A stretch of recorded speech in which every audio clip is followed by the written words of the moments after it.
Welcome, everyone. We're going to start a few minutes past the hour to let folks join the webinar link. Thank you so much for being here.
All right, it looks like we're slowing down in terms of new folks joining. I'm going to go ahead and get us started. So thank you so much. Welcome. Good afternoon. Good morning. Today, our webinar topic is going to be strategies to reduce SNAP payment error rate, give you a little insight into what states can do now, given the urgent changes in SNAP, what's working, what's a challenge from implementation perspective. I will be your host, your MC, your court jester, however you want to describe my role today. My name is Maria Reyes Gaskin. I'm a product lead at US Digital Response. I'm also on the benefits response team here at USDR, and I'm based in Atlanta, Georgia, for any other folks joining from the Southeast, enjoying a lovely day of weather, hopefully as well. Thank you so much for joining. We have folks from all levels of government today. We have other friends from nonprofits and across the civic tech ecosystem. So we really appreciate that you are spending an hour out of your busy day with us. So thank you again. If you are new to USDR, we are a nonprofit, nonpartisan organization that partners with all levels of government to help modernize essential digital services. We were started 6 years ago. You can go to the next slide, please. 6 years ago during the pandemic, and since then, we've worked with over 650 governments across 48 US states and territories. And we've supported services that have reached nearly 50% of Americans. Specifically, our benefits response team has deep expertise in public benefits programs like SNAP and Medicaid. We bring experience directly from the federal government contracting, and we also have technical expertise from working at top tech companies. And our team has been focused the last 6 months on providing pro bono technical assistance for states, specifically around SNAP payment error rate. If you're curious to learn more about what we do at USTR, please feel free to visit our website or sign up for our newsletter. And Amanda from our team is going to pepper the chat with links as we go through this presentation. So over the next hour, I just want to give you a sense of what our goals are for this session. So we hope to leave you with an understanding of common systemic drivers of SNAP payment error rate and how to reduce caseworker burden. We also are going to share changes states can make that don't require expensive technology updates or policy updates. And we're going to hear from folks on the ground about what's been working, what's been challenging to implement. So we hope to achieve all three of these today and get your feedback at the end as well. Just to give you a sense of what the next hour will look like, we are going to get started with a brief presentation from the USDR team around the work that we've done over the last 6 months that was recently published in our USDR SNAP Payment Accuracy Playbook. So we're going to share some highlights from that. Then we're going to get into a moderated panel discussion. We'll then continue to audience Q&A, and we'll wrap with how USDR is continuing to support states with pro bono technical assistance around payment accuracy. So quickly, some logistics for you. So this session is going to be recorded. The slides are going to be shared afterwards, as well as the recording. We will pause the recording before we get to Q&A, just so we can create a more open environment for folks to ask whatever question they would like. And for this Q&A specifically, there should be a little icon at the bottom of your Zoom window for you to raise a question. You can do that either anonymously or you can use your name. And we are going to select as many questions as we can get through in the allotted time, and questions that are we think are most relevant for the largest group of attendees. If you have a specific question to your very specific state or county context, please feel free to ask that, but know that we might follow up afterwards via email. And finally, just want to note that by participating in this webinar, you're agreeing to our code of conduct that Amanda will also paste in the chat for us. And we welcome you to review that if you have any questions. So without further ado, I'd like to introduce our panelists and our moderator for this session, for our moderated panel session. So our moderator is going to be Tianka Perkins-Ramawi. She's the Managing Director of Programs at Family and Workers Fund. And Family and Workers has been supporting this work of the benefits response team since we started working on SNAP-PER in the summer of last year. So we're very grateful to have them supporting us again today. We'll also have Jill Zimmerman Lawrence, who is a Senior Advisor and Chief of Staff at North Carolina's DHHS, Chloe Green, Assistant Director of Policy at APHSA, and we also have my colleagues joining us for the panel. Dylan Vrosh is our Design and UX Research Lead, and Navina Luthson is our Engineering Lead. So thank you again to all our panelists for being here today. We really appreciate it. So why are we here today? I think everybody knows the critical moment that we're in around SNAP payment accuracy. Last summer, we had the passage of HR 1, where that policy mandated penalties or funding cost share requirements for states that have payment error rates above 6%. And that looks like 2/3 will have to pay at least 100 million in additional funding for their SNAP programs if payment error rate does not improve. And that estimate is really on the low end for any of the 3 states that we partnered with for this research. These hundreds of millions of dollars in additional funding puts an existential risk on these programs and threatens to take away the food that our beneficiaries rely on every day. So I think we all know why this is important, why we're talking about it, but just for folks that may be newer to this space, wanted to provide a little bit of context there. So in response to this policy, we put together the work that we did the last 6 months with 3 states, where we partnered with each of them for 4 to 6 weeks at a time. And we partnered with Maryland, North Carolina, and Arizona on pro bono TA to help them identify near-term actions they can take to reduce PER without sacrificing access. That work looked like completing over 60 qualitative interviews, both with state staff, but with really an emphasis on process observation of frontline caseworkers to really understand the end-to-end workflow.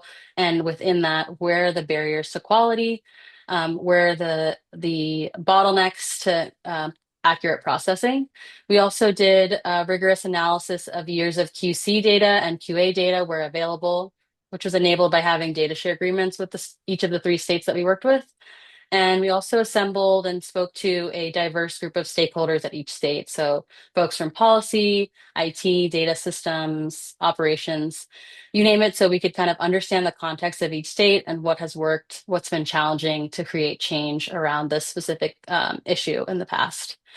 The outcome of this work is providing each state with several near-term recommendations, some of which we'll share today, organized by impact and effort. So we wanted to make sure that we were assessing each recommendation, not only to the impact to PER, but also potential for increased client burden or any increase in worker burden. We kind of published everything that we learned over the last 6 months in this open source playbook that came out in March, and we'll post that in the chat as well as a resource that states can use to kind of like know where to start or look at some strategies to reduce PER. It even has like ready to use templates for teams that are trying to complete similar research or teams that are supporting states with similar research. And we're really hoping this will be a living document. We have certainly not learned all there is to learn about SNAP payment error rates in 6 months. There's much more to learn. We hope we'll be able to learn with you all over the coming months. I will now pass it to Dylan, who will talk a little bit through our key findings from our playbook. Thank you. Awesome. Thanks, Maria. Okay, today we're going to talk about a few of the insights that we published in the open source playbook that we just dropped in. Want to start before we get into some more details here, just to encourage folks to take a look at the link. There's a ton of detail there. We wish we had more time to cover some additional details, but take a look. There's some really great examples there. As Maria mentioned, there's templates, and we hope that that content will be really actionable for folks, especially anyone joining from state leadership here today with us. So please take a look if you've got time. But today we're going to kind of provide an overview of what some of our recommendations looked like. All right. So one of the ways that our kind of theory of change for the work that we've been engaged in differs a bit from other folks is that we believe that reducing worker burden is really crucial and sometimes kind of an overlooked aspect of reducing errors. We know that frontline staff, for the most part, kind of already know at least where the friction points are, where payment errors can arise. They're really the people that are experiencing these systems and processing pain points kind of day in and day out. And really, the first step is primarily just to talk to them. As Maria mentioned, we've completed a lot of caseworker facing kind of primary research. And speaking to those folks really is the best way for us to learn what they struggle with. Over the course of that research, we look specifically at where folks encounter barriers, particularly kind of honing in on barriers that make quality really difficult. We also looked at, from a data perspective, kind of what drives those specific errors. We know many states have a really good grasp on their kind of top error categories, things like income, household, and shelter. We found that there were opportunities to make really high impact improvements without having to make sweeping changes. And so we think of these recommendations as kind of surgical and maybe low to medium effort from our estimation. The following that I'll just provide a quick overview here, being our top recommendations. These are things that we feel are pretty applicable across states, and we'll go into detail on a couple of these just to provide a bit more color on what these might look like. The first one here, and I'll just go through these in order, surfacing potential issues tied to client updates. So this recommendation really is about, in particular, reported changes. And so these are changes that do create an update to the case. So someone's income changing, for example. When these are not worked timely or prioritized, we know states are under a lot of pressure and have competing priorities, but we have seen in a few cases when these are not priorities. This can basically mean that there's an error essentially sitting in a queue. So sometimes some of these reported changes kind of get left behind with newer cases prioritized. And so we want to flag here that this can be a kind of hidden source of errors, depending on what the setup is for your state. The second one here is around double checking high risk cases before final determination. What's important around this recommendation is identifying the characteristics of cases that are likely to lead to errors. Um, so we want to caveat here that there are some equity issues here. For example, we don't want to over scrutinize cases or multi-generational families, for example. So keep that in mind when you're looking at kind of what those characteristics are.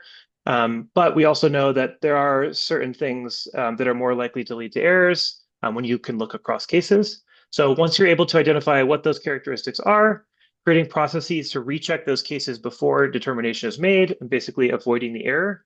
From our perspective, the best time to do quality assurance really is before an error becomes an actual error.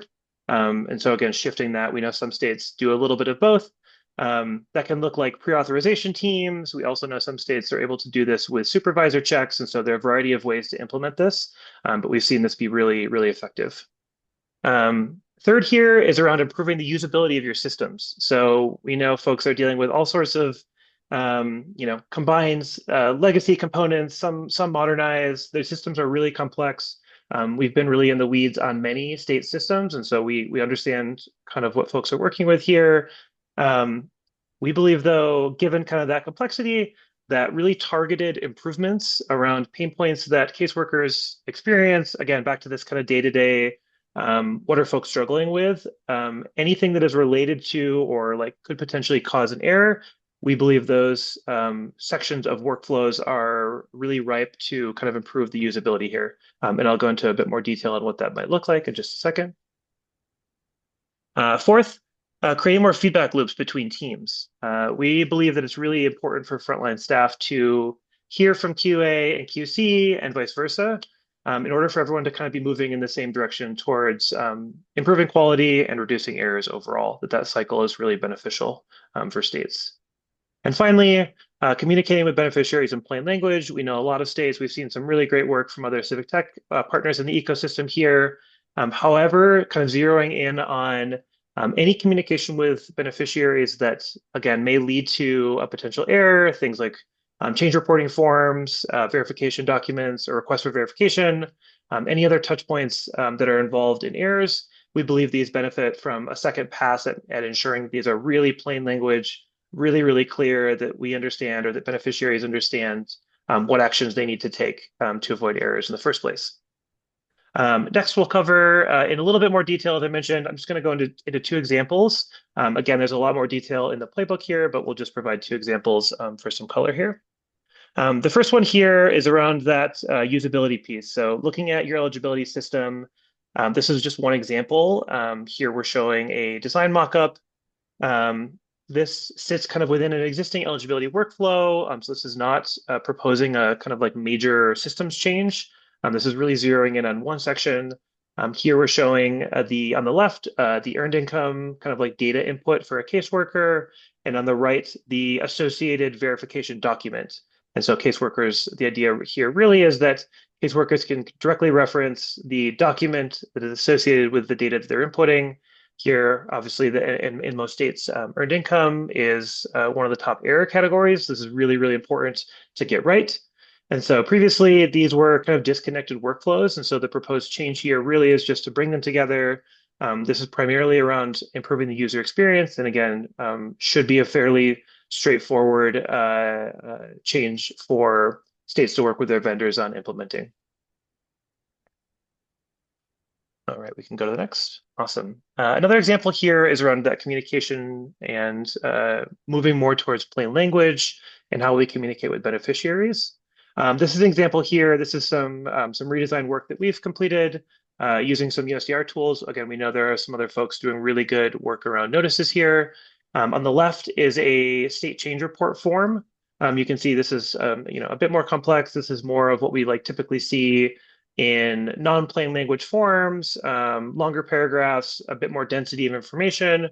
On the right, this has been rewritten with plain language principles. And so you can see these are shorter paragraphs, really clear kind of headers and areas for beneficiaries to input information or data that's being asked of them. And we believe that most states have opportunities, again, to kind of zero in on these touch points that are related to errors and really improving this communication, making it crystal clear what we're asking of beneficiaries so that we can kind of improve this communication back and forth. And next, I'm going to pass to my colleague, Naveen. Mhm. Thanks, Dylan. So our third insight here is kind of about where to focus your team's efforts to maximize returns. So we know that a lot of states kind of struggle with facing really high levels of staff turnover. That can mean that caseworkers might not have a lot of experience, and that can lead to errors. But that's actually just one of the compounding errors that we found, and addressing that can be sort of a band-aid sometimes. We've kind of consistently observed that there are system-wide challenges, and that these kind of create the overwhelming majority of a lot of payment error dollars.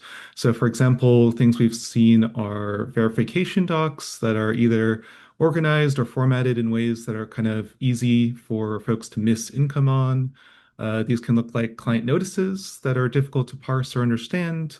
Or they can also look like frequent policy updates that are actually too frequent. It's too difficult for staff to be able to kind of internalize these, especially when they're managing really heavy caseloads and they're under a lot of pressure.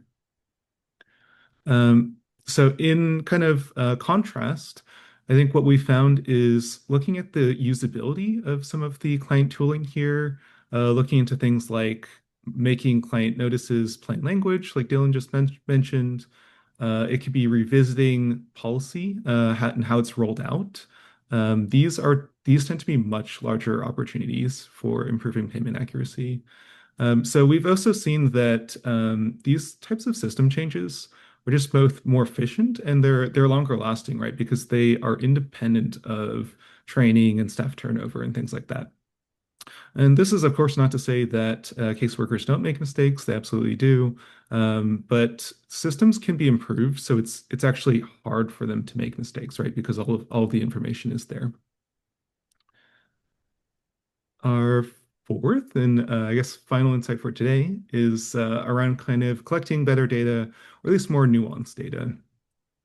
So obviously, payment error rate is just one metric. There's no way that it can capture everything that we'd want to know about improving our programs. So these are a few areas that we've kind of highlighted that you can kind of look into to dig a little bit deeper and understand a little bit better of what's happening, and also to understand what effects any changes you might be making are having on your program.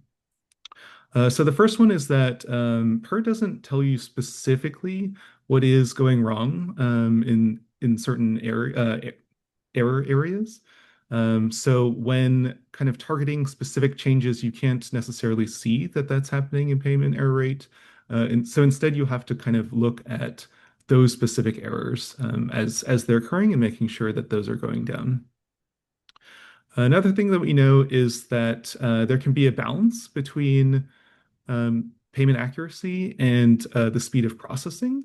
So it's also important to kind of track how the processing times kind of change as you make changes that you expect to increase payment accuracy as well.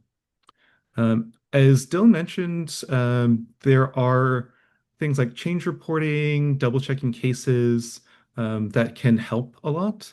Kind of tracking metrics around those things is also important. So it could be checking how many client reports are in the queue.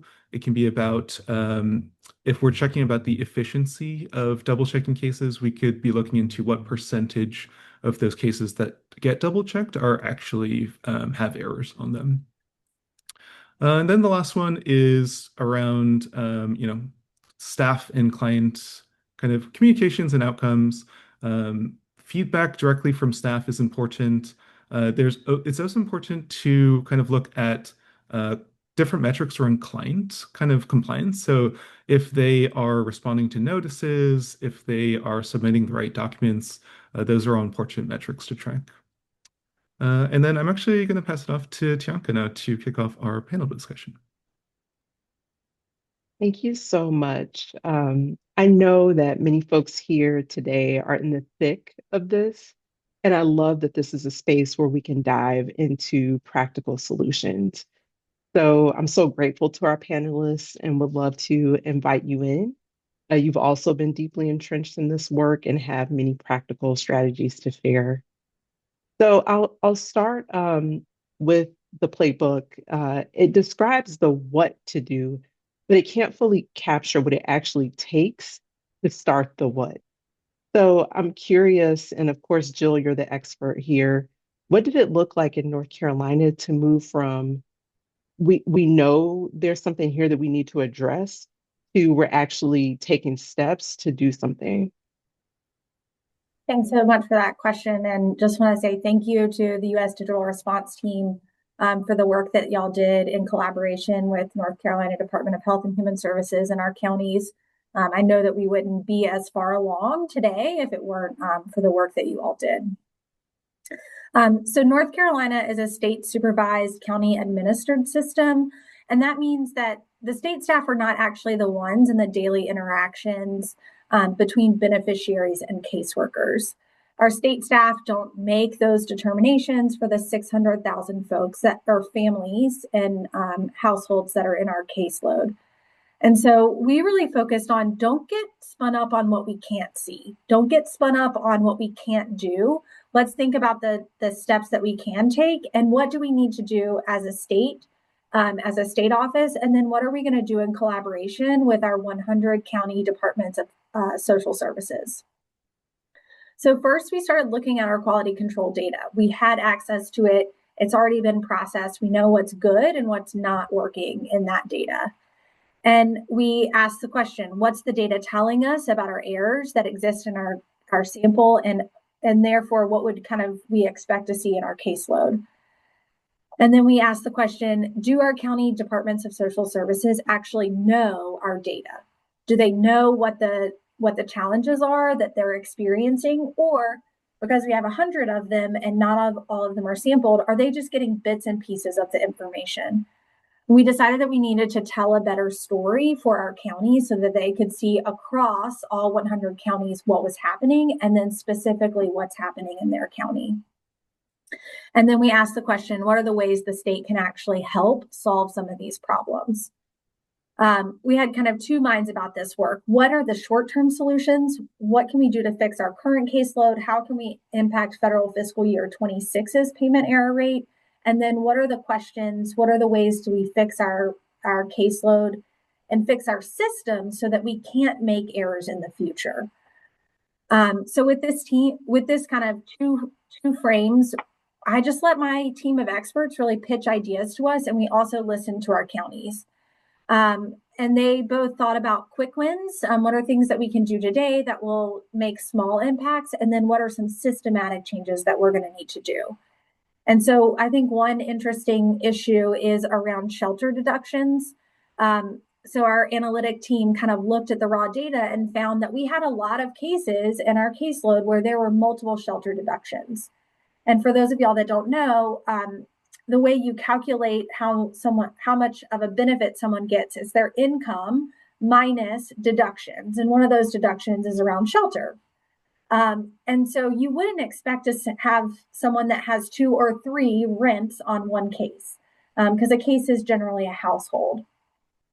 And so we saw examples where we saw 2 rents, we saw 3 rents. And what we learned about our system is that when someone goes for their recertification and they say, oh, my rent's been updated, I don't have $600 of rent, I actually have $700 a month of rent, the caseworker goes and updates the system. And what we found out is that our eligibility system wasn't ending the old rent, it was just applying it forward.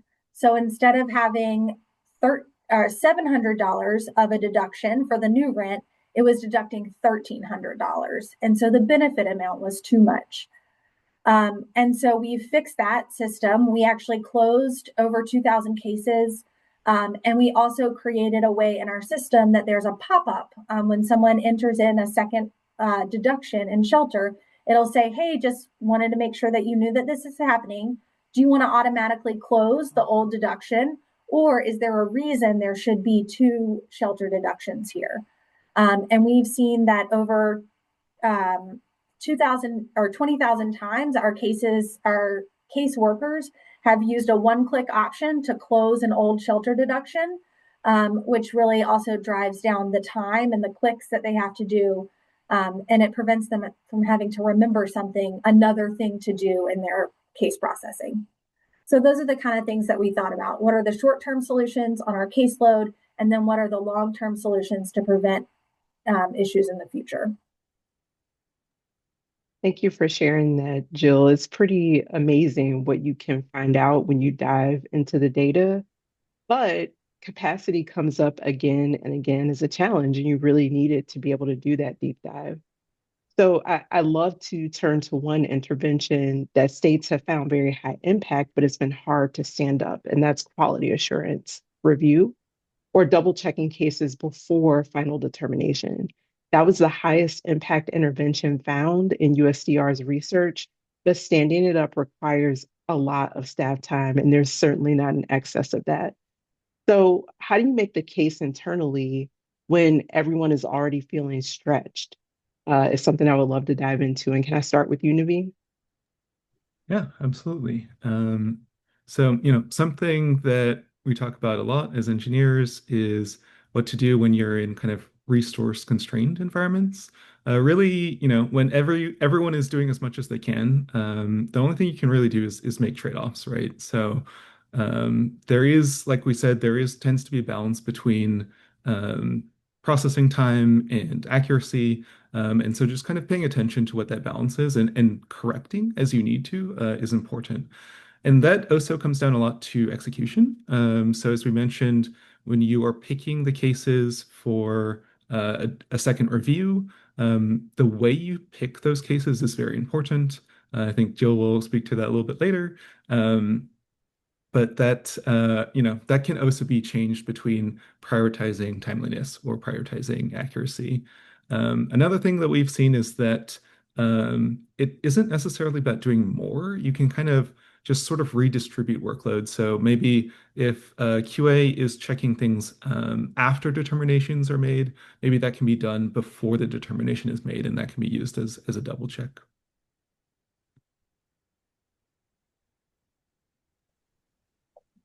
Thanks, Naveen. I definitely agree with a lot of the things that you said. So in North Carolina, quality assurance, which is checking the case, not quality control, which is its own process that determines our payment error rate. But quality assurance is a function that currently happens at our county level in North Carolina.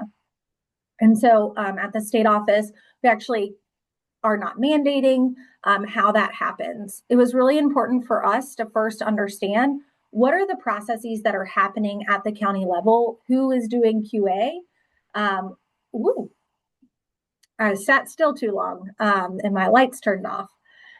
We're in a new building and it's very energy efficient, sometimes too energy efficient. So first, we wanted to understand what quality assurance is actually happening at the county levels, who's doing it well, and how do they do it. Because in order to minimize our county burden as much as possible, we need to think about how do we work within the systems that are happening, just like Naveen said. And so we've learned that some counties do some quality assurance on every single worker, 5 to 10 cases a month through their supervisor. And so one of the questions that I'm asking is, okay, can we tailor which 10 cases are being looked at so that they're the highest risk cases? And so on the back end at the state staff, we're working with another organization to look at identifying our high risk cases. Right now in North Carolina, all cases that have 5 or more people on the household are supposed to be reviewed. However, we're not sure that that's really our highest risk cases, or not our highest risk cases in 2026. It might have been our highest risk 10 years ago when that was requested of our counties. So we're working to identify through data analysis and a data scientist team what are our high risk cases, and then we're going to flag those for our counties in the short term. We can do it through Excel, we can give them case numbers to go and look at. And in the long term, what we hope to do is when a caseworker goes to process their cases, we'll run each case through a series of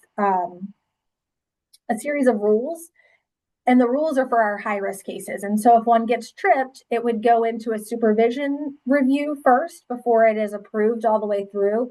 And in that supervisory review, we think we'll find some of these high risk issues and be able to mitigate our errors before they become errors. Thanks to both of you for sharing those insights.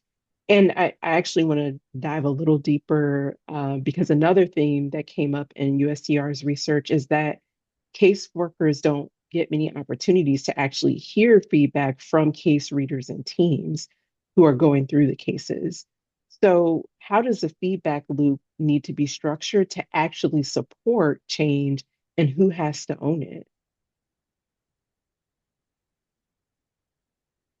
Thanks, Bianca. So I'd love to talk a little bit about just the idea of feedback loops between SNAP policy or eligibility and SNAP QC teams.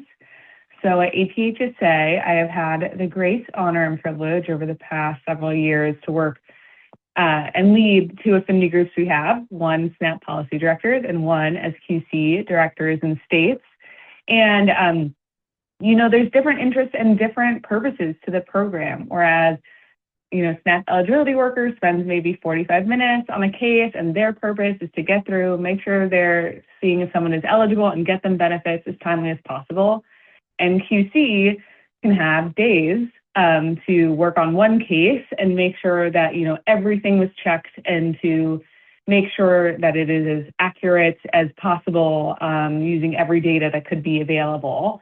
So there's different purposes, and you find different things through those different means.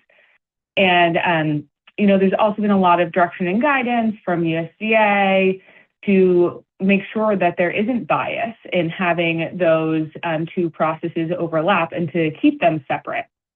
However, I think there's also challenges and that I hear from our members and state agencies around keeping those so siloed to not be able to have those feedback loops. So we've heard a lot of success from our members who have been able to, in a way that does not put bias into the system, but be able to create some feedback loops at least. So, for example, in the pandemic, there was, lots of new waivers that eligibility workers were taking up because they needed to comply with timeliness and access. And that was having impacts on error rates in QC. But what we heard was really helpful was to have, monthly or weekly meetings where you're having policy and QC in the room to talk about, here are the trends that I'm seeing, or here are the risks that you might be taking. Here's what we'll see in QC, and here's what you're doing in eligibility. So at least that there's information being shared and to be known, so that you can create those feedback loops. Don't always have to make the changes, but at least that you know the information. Awesome. I can add a little bit here on what Chloe was mentioning, on what we've seen kind of at the at individual state levels. And so we have seen that if there's a person or like a team that's focused on program improvement that kind of sits at the same level as QC, as Chloe was mentioning, it's really important for sort of QC and policy to be in this kind of iterative loop on communicating really directly. And we've also seen it helpful where someone at the same level as QC can speak to the kind of local processing offices. That person can be meeting regularly with those local offices. And we've also seen that it'd be really important that not only supervisors, but also frontline staff be available or be able to attend these when they can. And so they can basically hear directly what are the trends coming from QC. Obviously, this is after those monthly submissions happen. So once they're able to do that communication, just being able to hear around what trends are there and be able to make a plan kind of at the more local level with their supervisors. How are we going to address these things? How are we going to kind of plug some of the holes that we're seeing in error trends? And then additionally, it's important to close that loop. In some of our research, when we've spoke to QC reviewers, they find it really insightful when they can hear from the front lines. They see obviously a very different part of the system that the caseworkers see. And so it's really helpful for them to hear about what kind of like roadblocks and pain points that frontline staff are experiencing so that it can help them in their reviews as well. And again, just making that a really beneficial feedback or communication loop for both sides. And then one other thing that we've seen that's kind of it's somewhat separate from payment errors, we've seen some states create feedback panels. And so this is really for any policy or system changes that you're making. If you can set up panels where frontline staff are able to sit down on panels, and it basically gives you an opportunity to get kind of real-time user feedback on things that you're changing in the system. And we've seen this be really, really helpful. It helps leadership implement big changes and also helps these things stick. And again, this is just about creating these feedback loops, and we see that be really successful in the past. I'll move us to a slightly different topic. Another thing we've learned is that income information is a big factor here. When it comes to verifying income, how are states thinking about balancing accuracy with access? And what are the trade-offs to pay attention to? So balancing accuracy and access is definitely not a new concept for SNAP. I think that's always been a balance that states have had to play. I mean, SNAP is a federal program, so largely the same in every state, but where there is flexibility is on like what options can you take, and often how does that appear to the person, applying for the program. So it has been viewed that things such as requiring more verification at application can result in decreased access or less people, applying and successfully making it through application on SNAP.